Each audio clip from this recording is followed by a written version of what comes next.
এলাকার pick house পোলাবার ছোট বড় কেউ তো মানেও না, কিন্তু না দিলে তো পোলাটা মেরে লাভ।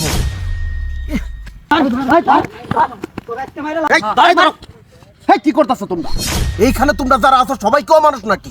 এই ছেলেটা কি এমন অপরাধ করছে যারা তোমরা সবাই মিলে ধরে একেবারে মেরে ফেলাইতেছো? তোমরা কি একটাবার চিন্তা করছো এই লোকটারও যদি মেরে ফেলাও তার ফ্যামিলির কি অবস্থা হবো? তোমার ভাইয়েরও যদি কেউ এইভাবে মেরে ফেলাইতো তখন তোমার কিরকম লাগতো? হ্যাঁ, তোমরা সবাই মিলে যে ছেলেটার ধরে মেরে ফেলাইতেছো, তোমাদের একজনের মনও কি বলে না যে এই ছেলেটার মারা যাবো না? তোমরা একের পর এক দেশের মধ্যে এই ঘটনাগুলো ঘটায় যাইতেছো, বিভিন্ন জায়গায় শোনা যাইতেছে দর্শন, খুন। আল্লাহর ভয় কি তোমাদের মনে একটুও কাজ করে না? এই ছোট্ট দুনিয়া তো কিসের বড়াই? তোমরা তো একটাবার কখনো চিন্তা করো না যারা তোমরা খুন করো, যারা তোমরা মারো, তাদের ফ্যামিলির কি অবস্থা হয়? এই জিনিসগুলো তোমাদের চিন্তা করা দরকার। ভাই আপনার কথাগুলো বুঝতে পারছি, এতদিন আমরা যে এগুলা করছি এগুলা ভুল করছি, আমরা কখনো এইভাবে ভাবিনি।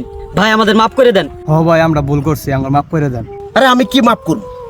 তোমরা যেহেতু তোমাদের ভুল বুঝতে পারছো, আমার কাছে মাপ না চাই আল্লাহর কাছে মাপ চাও। বর্তমান সময়ে এমন ঘটনা আমাদের সমাজে প্রতিনিয়ত ঘটে যাচ্ছে, তাই ভিডিওটি বেশি বেশি শেয়ার করে সবাইকে এমন ঘটনায় প্রতিবাদমূলক ও রুখে দাঁড়ানোর সুযোগ করে দেবেন। সেই সাথে যারা অমানুষ আছে তারাও যেন এই ভিডিওটি দেখে মানুষ হওয়ার চেষ্টা করে।